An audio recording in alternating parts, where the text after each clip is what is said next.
anugerah Allah, maka hidup kita, saudara, kita tidak akan sia-siakan, saudara. Saudara, Paulus berkata begini, terpujilah, dia memuji Allah. Dia bilang, kenapa? Karena di dalam Kristus telah mengaruniakan kepada kita segala berkat di dalam surga. Saudara-saudara, berkat itu sudah disediakan bagi setiap kita. Bukan karena, saudara, kita ada sesuatu yang kita tawarkan kepada Allah. Enggak, saudara. Maka kemudian, saudara, dalam ayat 11, Paulus berkata, di dalam Kristus, karena di dalam dialah kami mendapat bagian yang dijanjikannya, saudara. Dan bukan cuma bagi orang Yahudi. Tapi kemudian ayat yang 13 dikatakan, di dalam dia juga, ya kamu juga telah menerima, dikatakannya, berkat itu, saudara. Jadi bukan hanya bagi orang Yahudi, tapi juga bagi kita yang percaya di dalam Kristus akan mendapat bagian yang Tuhan janjikan. Dan apa yang Tuhan janjikan bukan sembarangan janji sebelaka, saudara.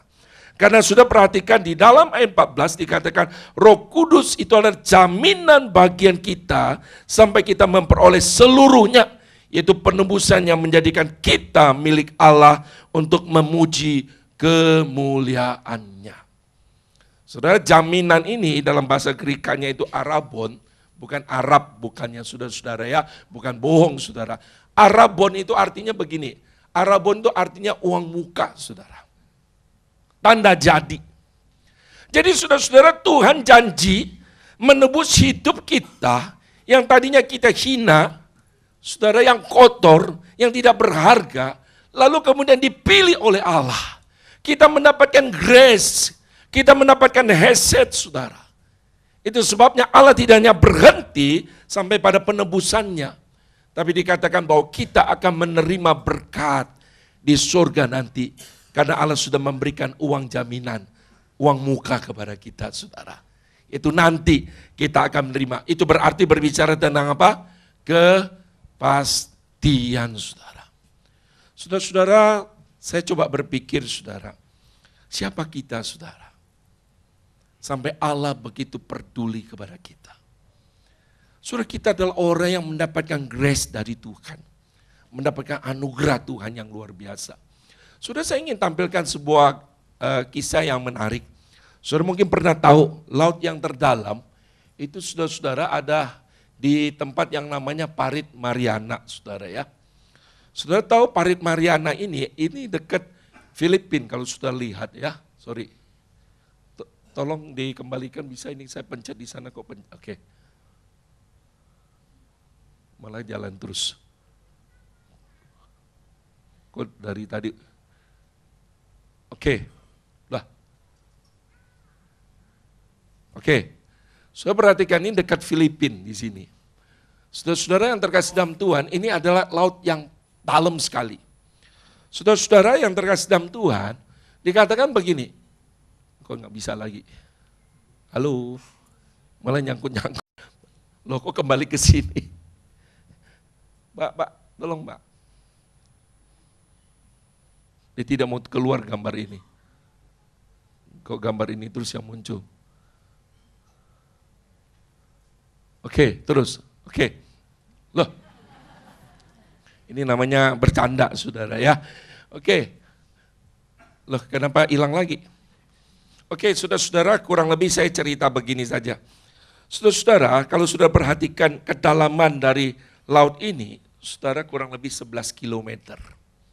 Ya, kurang lebih 36.000 kaki, ya kalau sudah perhatikan. Nah, saudara, pesawat itu kalau terbang itu paling tinggi berapa, saudara, pesawat komersial? 30.000 atau 35.000, ya. Saudara, ini 36.000 dalamnya. Gunung yang paling tinggi di dunia itu Gunung Everest, ya. Kurang lebih, saudara-saudara, tidak sampai 30.000 kaki. Ya, itu kurang lebih kalau dihitung kilometer 8,8 kilometer, saudara-saudara, tingginya. Jadi kalau gunung itu ditaruh ya di Parit Mariana itu tenggelam, saudara, nggak kelihatan, saudara. Saudara-saudara, pesawat paling terbang tinggi itu 35.000 kaki. Nah, saudara, dalamnya ini 36.000 kaki lebih. Nah, saudara-saudara, ada satu aktor dari Hollywood yang namanya Cameron, sudah James Cameron ini, saudara, yang mensutrain film Titanic, saudara tahu ya. Nah, saudara, dia pada waktu 2012 itu pernah pakai alat yang sangat canggih, dia turun ke bawah, saudara, untuk melihat apa yang terjadi di dasar laut itu. Saudara, pada waktu dia turun, saudara, dia berpikir tidak mungkin ada makhluk hidup di laut yang begitu dalam. Karena sangat dalam, sangat dingin sekali. Saudara, dia kaget sebab apa? Sebab waktu dia turun ke bawah, dia menemukan banyak sekali ikan-ikan, saudara, di sana. Yang tidak mati, walaupun dinginnya minus, ya, derajatnya itu sangat dingin sekali. Dan di situ, saudara-saudara, dia berpikir tidak ada kehidupan. Ternyata ada kehidupan, saudara. Nah, saudara-saudaraku yang terkasih dalam Tuhan, lalu dia berkata, saya berpikir bahwa tidak mungkin Tuhan ciptakan ada ikan atau makhluk hidup di laut yang paling dalam. Ternyata ada dan Tuhan perhatikan. Waktu saya baca kisah ini, saudara, lalu kemudian saya berpikir dalam hidup kita. So, bukankah kita berpikir Tuhan tidak peduli sama kita? Ya, Tuhan tidak care sama kita. Tapi semua katakan kepada saudara, meskipun yang paling dalam lautan di dalam dunia ini, saudara, ya mungkin tidak ada seorang pun yang care dan peduli. Tapi Allah memelihara dan Allah care. Ada ikan yang hidup di dalamnya. Dan dia pun mendapat makanan yang sama seperti ikan-ikan yang lain.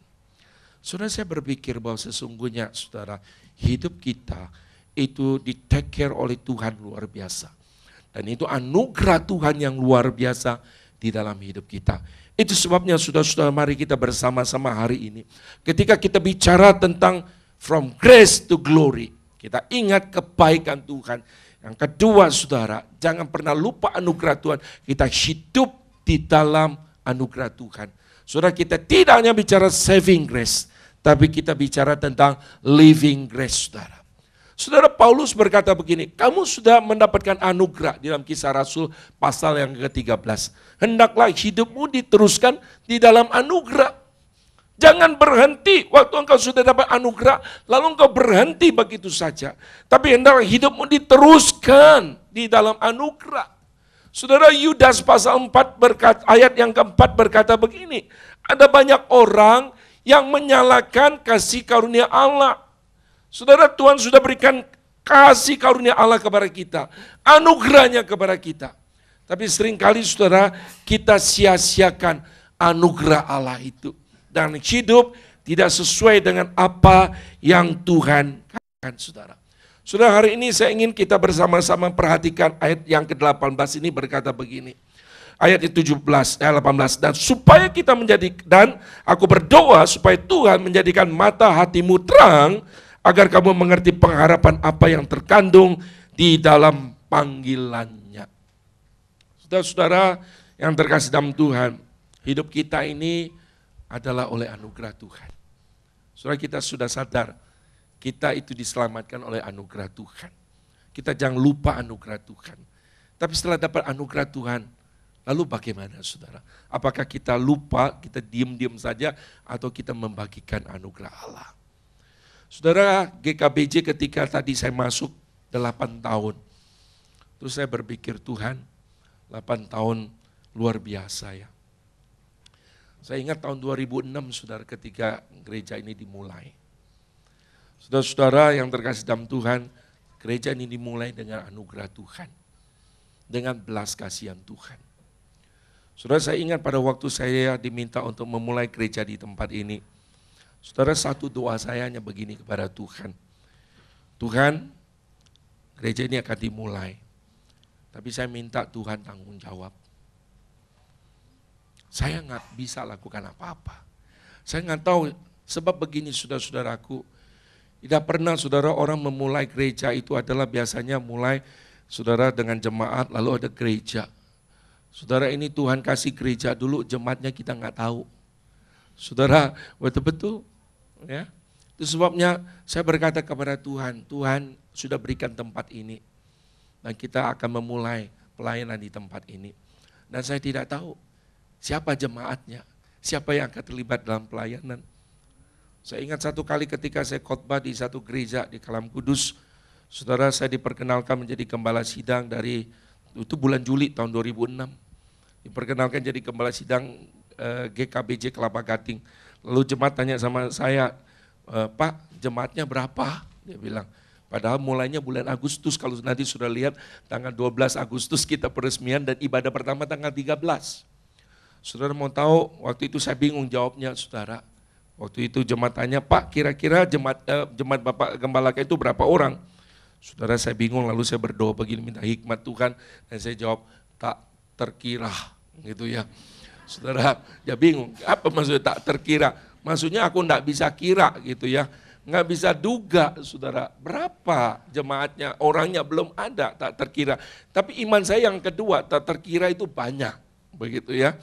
Saudara, kami berdoa dengan berapa orang memulai pekerjaan di tempat ini. Dan saudara, tanggal 12 peresmian karena gereja-gereja KKBC datang cukup ramai begitu ya. Itu hari Sabtu. Tapi pergumulan yang terjadi hari Minggunya. Ibadah pertama 9.30. Tidak mungkin mereka ibadah di sini, sudah pasti kembali ke gereja mereka masing-masing. Sudah malam itu, sudah setelah peresmian. Waktu itu saya tahu ada ibu mantan dirjen di sini. Pak Jason Lase juga datang pada waktu itu. Saya berdoa dan bilang, Tuhan nih besok ibadahnya berapa orang, saudara. Tiba-tiba saya mimpi hanya 8 orang, itu pengurus saudara yang kebaktiannya. Waduh Tuhan, itu bagaimana. Tapi terus berdoa minta pimpinan Tuhan. Kaget sudah saudara, puji Tuhan. Pertama kali ibadah ada 80-an orang yang hadir. Saudara, terus dibangun dengan anugerah. Karena apa saudara? Setiap orang mengerti panggilannya, saudara. Setiap orang sadar bahwa dia adalah orang yang diselamatkan. Dia tidak mau sia-siakan anugerah dan kebaikan Tuhan. Saudara-saudara, kenapa kita berkata temanya ini dari grace kepada anugerah, saudara? Grace to glory, saudara. Saudara, glory itu bicara tentang kemuliaan. Kemuliaan siapa, saudara? Saudara, dalam bahasa Ibraninya, mulia itu kabot, saudara. Kabot itu bisa berarti bobot, saudara. Berkualitas, berat begitu. Saudara, orang Yahudi ketika bertemu dengan Tuhan, mereka kemudian akan tutup mukanya dan tidak berani lihat.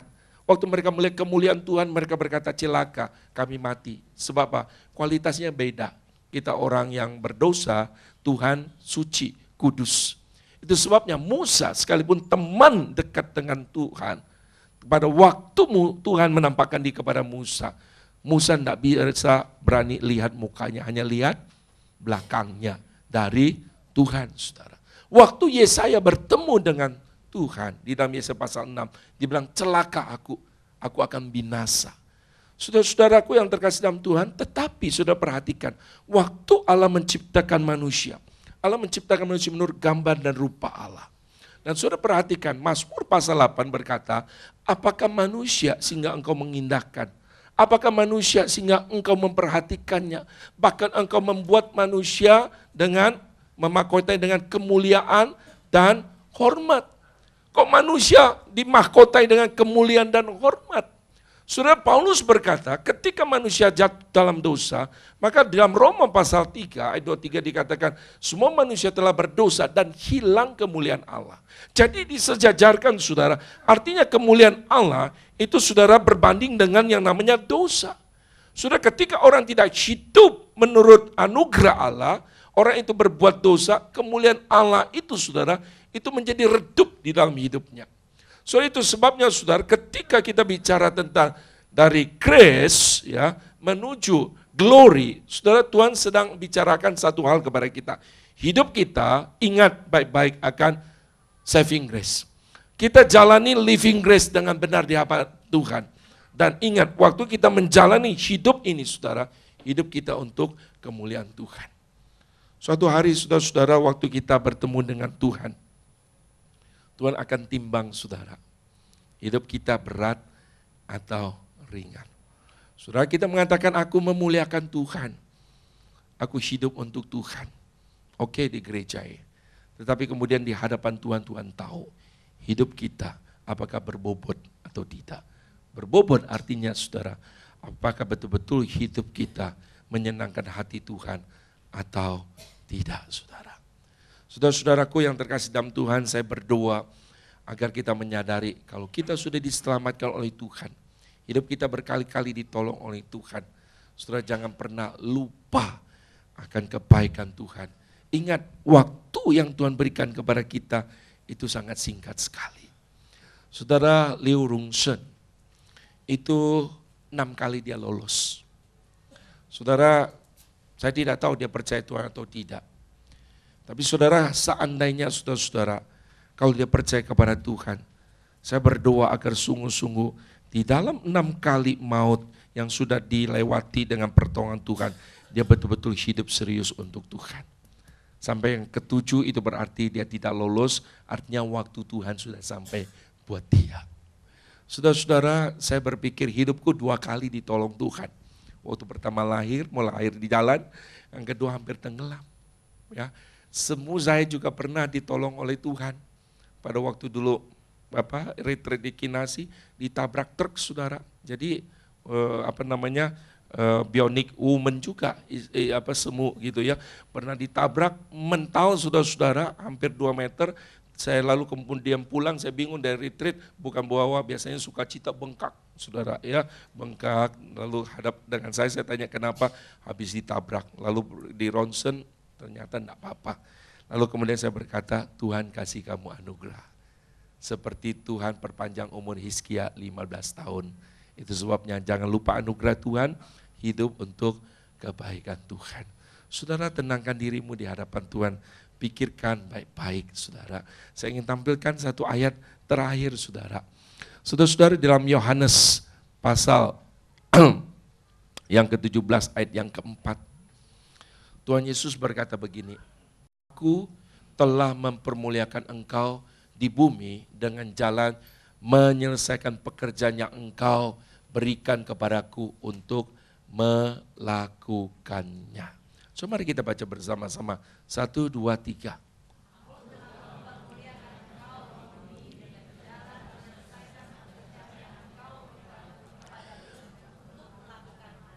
Di mana kita mempermuliakan Tuhan? Di sorga, di bumi, saudara. Ya, Tuhan Yesus berkata, aku telah mempermuliakan engkau di bumi. Dengan jalan apa? Menyelesaikan pekerjaan yang engkau berikan kepadaku untuk melakukannya. Saudara, saving grace telah kita alami. Tuhan kasih kita living grace. Apakah kita betul-betul ayat ini juga menjadi perkataan kita atau doa kita? So mari kita teduhkan diri kita. Kita berdoa seperti ini. Kita berkata, Tuhan, aku telah mempermuliakan engkau di bumi dengan jalan menyelesaikan pekerjaan yang engkau berikan kepadaku untuk melakukannya. Tuhan, kalau kami boleh ada sampai pada hari ini, itu adalah anugerah Tuhan. Ajar kami tidak lupa diri, ajar kami tidak melupakan apa yang Tuhan sudah kerjakan. Tapi kami tidak berhenti pada anugerah keselamatan yang kami terima. Kami mau Tuhan hidup di dalam anugerah itu. Kami mau berkarya di dalam anugerah. Kami ingin menyelesaikan pekerjaan yang Tuhan berikan kepada kami di bumi ini. Dan itulah cara hidup kami memuliakan Tuhan. Tuhan, kami berdoa mohon belas kasihan-Mu.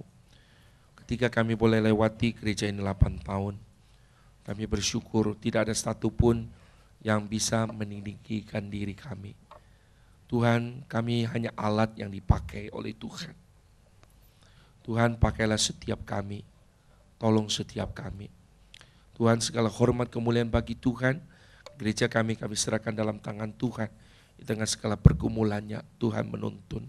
Berkati para pemimpin di tempat ini, agar dengan anugerah-Mu mereka dapat melangkah, melakukan kehendak-Mu, menyelesaikan pekerjaan yang Tuhan berikan kepada mereka. Tuhan, tidak ada seorang pun yang meninggikan diri, hanya semua untuk kemuliaan hormat bagi Tuhan. Terima kasih Tuhan, dengar doa kami. Dalam nama Tuhan Yesus kami berdoa. Amin.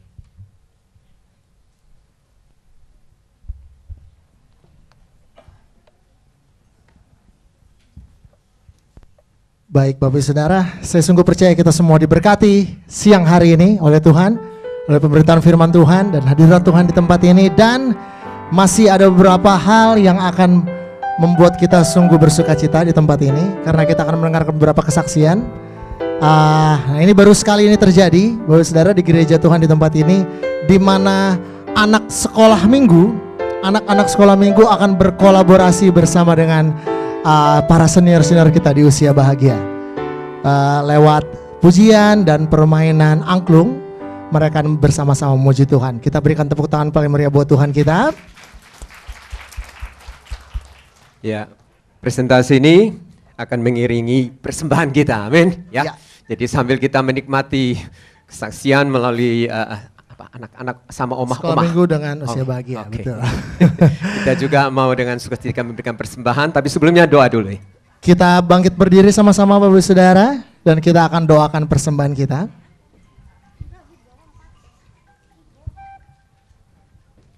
Bapak Ibu Saudara sekalian, mari kita tunduk kepala bersama-sama, kita akan berdoa syukur kepada Tuhan. Kami datang bersama-sama kepadamu ya Tuhan, menaikkan rasa syukur kami yang tak terhingga. Kau sendiri yang menganugerahkan kepada kami untuk kemerdekaan juga bagi bangsa kami, juga yang kami peringati hari ini, juga untuk setiap kami ya Tuhan, di mana kami yang Kau merdekakan dari dosa, dari hukuman maut. Engkau sendiri yang sudah menaruhkan kasih-Mu, anugerah-Mu di dalam kehidupan kami, dan Engkau yang memimpin kehidupan kami kepada kemenangan. Biarlah sama-sama kami naikkan syukur kami dengan rasa penuh sukacita. Kami buat persembahan kami ya Tuhan. Biarlah Tuhan boleh pakai untuk kemuliaan nama Tuhan. Hanya di dalam nama Tuhan Yesus kami bersyukur dan berdoa. Amin. Silakan kembali duduk Bapak Ibu Saudara. Selamat memberikan persembahan yang terbaik buat Tuhan kita.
Baik Bapak Saudara, seru juga ya Bapak Saudara, dan kita masih akan terus diberkati oleh kesaksian pujian yang gak kalah serunya dari masih anak-anak sekolah minggu, tapi ini kolaborasinya dengan anak-anak remaja.